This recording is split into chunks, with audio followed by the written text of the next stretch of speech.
नमस्कार। माननीय न्यायालय विशेष न्यायाधीश SC/ST एक्ट द्वारा झूठे केस दर्ज कराने में 5 लोगों को अब तक जो है सज़ा सुनाई है। जो फैसले आए हैं वो अपने आप में नज़ीर हैं। SC/ST एक्ट का किस प्रकार से मिसयूज किया जा रहा है, दुरुपयोग किस प्रकार से किया जा रहा है, वो इस पाँचों निर्णय में देखने को मिल रहा है। जो पहला निर्णय आया है 2 अप्रैल 2025 सहदेव इन्फॉर्मेंट रहे हैं। दूसरा निर्णय जो आया है वो 8 मई 2025 जिसमें इन्फॉर्मेंट रमेश रावत, 16 मई 2025 इन्फॉर्मेंट लाखन सिंह। तीसरा निर्णय जो आया है 16 जून 2025 इन्फॉर्मेंट रेखा देवी, और जो आखिरी निर्णय आया है 2 जुलाई 2025 इन्फॉर्मेंट रंगोली गौतम। ये सभी इन्फॉर्मेंट हैं और इन्होंने झूठा मुकदमा कोर्ट में, चाहे वो FIR के माध्यम से डायरेक्ट आए या परिवाद पत्र दाखिल करके या कंप्लेंट दाखिल करके जो है FIR पंजीकृत कराया गया। अब मैं पहले जो जजमेंट आया है सहदेव का, इस विषय में बात करूँगा। सहदेव पेशे से वकील हैं और वकील होने के नाते वो कानून की बारीकियाँ अच्छी तरीके से जानते हैं। कैसे किस चीज़ का मिसयूज करना है, कैसे किसी चीज़ का यूज़ करना है, एक वकील अच्छे से जानता है। वकील को ये भी पता होता है कि कोर्ट की प्रक्रिया कैसी चलती है, क्या होता है, सारी जानकारी उसको होती है।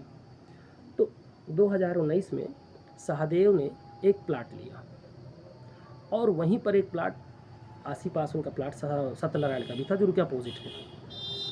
उन दोनों की पहले रंजिश पहले से चलती आ रही है सत्यनारायण का।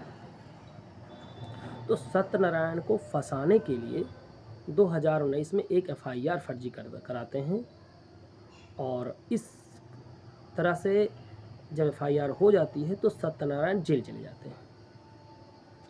अब ये बात सहदेव को पूरी पता है कि सत्यनारायण जेल में है और कब क्या होना है उनको पूरी जानकारी है। तो इसी दौरान सत्यनारायण लगभग 3 साल जेल में रहे। 13/8/2021 से 12 अप्रैल 2023 तक जेल में रहे वो। अब 12 अप्रैल 2023 के पहले इनकी जमानत हो जाती है सत्यनारायण की। इसकी जानकारी सहदेव को भी होती रहती है। जो इन्फॉर्मेंट हैं जिन्होंने फंसा करके जेल भेजा है, इनको इसकी पूरी जानकारी होती रहती है कोर्ट के माध्यम से, क्या चल रहा है क्या नहीं चल रहा है। तो जब इनको लगा कि सत्यनारायण की बेल हो गई है तो कुछ ही दिनों में जेल से बाहर भी आ जाएंगे, तो इनको इस बात का अंदाज़ा नहीं था कि थोड़ा समय लगेगा। लेकिन उसी दौरान इन्होंने अपने अनुमान से कि अब जेल से बाहर आ जाएंगे तो फिर एक फर्जी कहानी ये बनाई कि फला जगह पर इन सत्यनारायण और इनके बेटे संजय और कुछ अज्ञात व्यक्तियों ने मिल करके लूटपाट किया। 20,000 रुपये से छीन लिए, इनका मोबाइल छीन लिया, मोबाइल का नंबर ये रहा। ये एक परिवाद पत्र कोर्ट में दाखिल किया तो कोर्ट ने उस परिवाद पत्र का संज्ञान लिया, उसको FIR दर्ज कर दी। FIR नंबर 150/2024 रहा। जब FIR दर्ज हो गई, FIR 392 और SC/ST एक्ट में दर्ज हो गई। डकैती 392 और SC/ST में दर्ज हो गई। अब जब इस पर इन्वेस्टिगेशन हुआ तो ये पाया गया कि सत्यनारायण मौके पर थे ही नहीं, क्योंकि सत्यनारायण तो उस समय जेल में थे।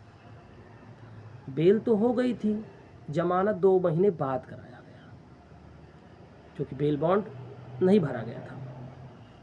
तो जब कोई व्यक्ति जेल में है तो जेल से छूट करके तो अपराध करेगा नहीं। यहाँ जेल के माध्यम से इसकी रिपोर्ट भी आ गई, विवेचन ने भी यही रिपोर्ट लगा दी। तो इस प्रकार से जो 156(3) या उनका कंप्लेंट था, जो FIR थी, वो FR लग गया उसमें। जब FR लग गया तो कोर्ट ने फर्जी मुकदमा दाखिल करने या 182 लोग झूठी सूचना देकर लोक सेवक को प्रेरित करने के लिए जो अपराध किया है, 182 और 211 के तहत इनके खिलाफ एक मिसलिनियस प्रार्थना पत्र संज्ञान में लिया। इस पर प्रक्रिया शुरू हुई। चूँकि पेशे से अधिवक्ता रहे तो खुद ही पैरवी करना शुरू कर दिया। अब इनके खिलाफ मुकदमा शुरू हो गया और जब इन्वेस्टिगेशन पूरी हुई तो इसमें ये बताया गया कि जो मोबाइल नंबर इन्होंने बताया घटना से इनका मोबाइल चोरी हो गया था, वो उस समय एक्टिव हुई नहीं था, 2 महीने बाद एक्टिव हुआ। एक दूसरा, जो अभियुक्तों का नाम बताया, उस समय अभियुक्त नवाबगंज के बाराबंकी में थे ये, वहाँ पे लोकेशन ही नहीं मिली। तीसरा, सत्यनारायण जेल में थे। तो इस तरह से सारे साक्ष्य क्लियर हुए कि अभियुक्त घटनास्थल पर मौजूद ही नहीं थे।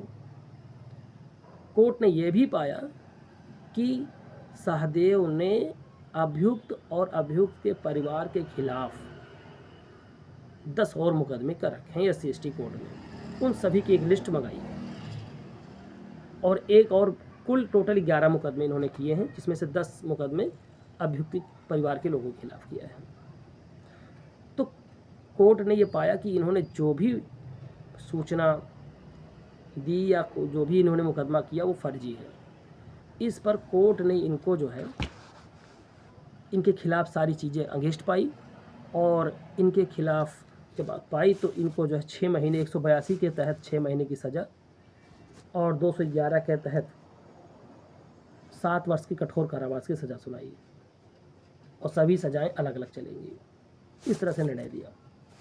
न्यायालय का ये भी कहना है कि जो जजमेंट होता है वो ठीक उस तरह से करना चाहिए जैसे भूसे में से गेहूँ अनाज निकालना हो। धन्यवाद।